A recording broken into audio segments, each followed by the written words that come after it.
మీ హాస్పిటల్లో like metropolitan సిటీస్లో కూడా లేని ఎక్విప్మెంట్ అంతా కూడా తీసుకొచ్చారు లైక్ కరీంనగర్లో.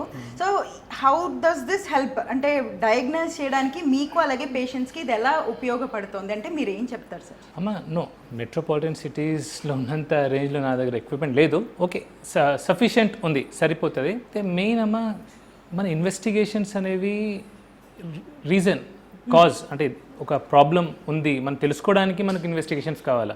ఇంకా 90% ఆఫ్ రోగాలు మనం పేషెంట్తో మాట్లాడితే తెలిసిపోతాం మనకు. సపోజ్ ఏదైతే చీఫ్ కంప్లైంట్స్ వాళ్ళు ఇస్తారో దాంతో 90% మనకు తెలిసిపోతుంది. సో మిగతా 10% ఆ డయాగ్నోస్కి రావడం కోసం మనకు ఇన్వెస్టిగేషన్స్ అవసరం తప్ప నిజంగా అన్ని ఇన్వెస్టిగేషన్ చేయాల్సిన అవసరం లేదు. అవసరం ఉన్న దగ్గర ఇన్వెస్టిగేషన్ చేయాలంతే. సార్ అలానే ఈ మధ్య కాలంలో చాలా ఎక్కువగా చూస్తున్న issue digital screens, number of digital screens అనేవి పెరగడం.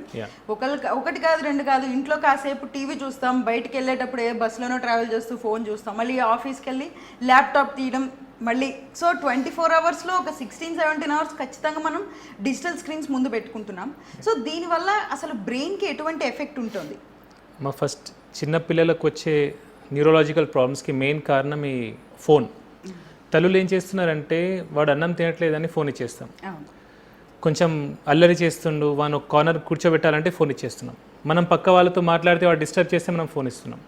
ఇలా చేయడం వల్ల పిల్లల్లో చాలా చాలా న్యూరలాజికల్ డిజార్డర్స్ వస్తున్నాయి. ఒకటి మనం అటెన్షన్ స్పాన్ తగ్గిపోతుంది. ఇప్పుడు ఇన్స్టాగ్రామ్ ఫేస్బుక్లో రీల్స్ వచ్చినాయి, సో అటెన్షన్ స్పాన్ అనేది తక్కువైపోతుంది. సో మెమరీ, ఓవరాల్గా యాంగ్జైటీ, స్ట్రెస్, టెన్షన్ రావడం కూడా కారణం ఈ మొబైల్ ఫోన్సే. సో కొన్ని ఉద్యోగాలు ఉంటాయి, సపోజ్ సాఫ్ట్వేర్ ఎంప్లాయీస్ ఉన్నారు, వారు ఖచ్చితంగా వాడాల్సిందే, లేదంటే వాళ్ళకు. కానీ వారు కూడా ఏం చేయాలంటే అట్లీస్ట్ పడుకోవడానికి 1 గంట 2 గంటల ముందు స్క్రీన్స్ ఆఫ్ చేసేయాలి. No screen 1 hour to 2 hours before prior to sleeping. అది చేస్తే కొంచెం బెటర్ ఉంటుంది అన్నమాట. ఈ మధ్యకాలంలో ఇంకోటి చూస్తున్నాం సార్, డీటాక్స్ అని చెప్పి కొన్ని రోజుల పాటు అంటే ఒక 5 days మనం ఫోన్ చూసినా సరే తర్వాత కొన్ని రోజులు 2 days సాటర్డే సండే చూడకుండా డీటాక్స్ అన్నట్టు మాట్లాడుతున్నారు. So does this definitely if you bring down the screen time అది ఎప్పటికైనా బెనిఫిషియలే, కానీ రీబౌండ్ ఓవర్ వాచింగ్ ఉండకూడదు. చాలామంది ఇట్లా నేను సాటర్డే సండే చేస్తున్నాను కదా అని 20 hours వరకు స్క్రీన్ చూస్తున్నారు. సో అది కూడా కరెక్ట్ కాదు. ఇట్ విల్ బెనిఫిట్ ఉంటుంది, but over screen obviously phone ఎక్కువ చూడడం అయితే any time it's not advisable for any one. అయితే స్క్రీన్లో ఇంకొక విషయం ఐ కంఫర్ట్ అని ఒకటి వస్తుంది సార్, దాన్ని పెట్టుకుని చూడొచ్చులే చాలాసేపు అని కూడా చాలామంది అనుకోవడం నేను విన్నాను. సో అది కరెక్టేనా? ఓకే అమ్మా, radiation I'm not sure about eye comfort. Maybe radiation తక్కువ ఉండొచ్చు, బ్లూ గ్లాసెస్ అవన్నీ చెప్తారు.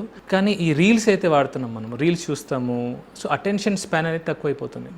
సో స్టూడెంట్స్ అయితే ఖచ్చితంగా రీల్స్ వాటి జోలికి వెళ్ళకపోతేనే మంచిది. అండ్ చిన్నపిల్లలు కూడా మనం ఇవన్నీ ఫోన్స్ స్క్రీన్స్ వాడడం వల్ల వాళ్ళకి తెలియకూడని విషయాలు కూడా వాళ్ళకి తెలుస్తున్నాయి.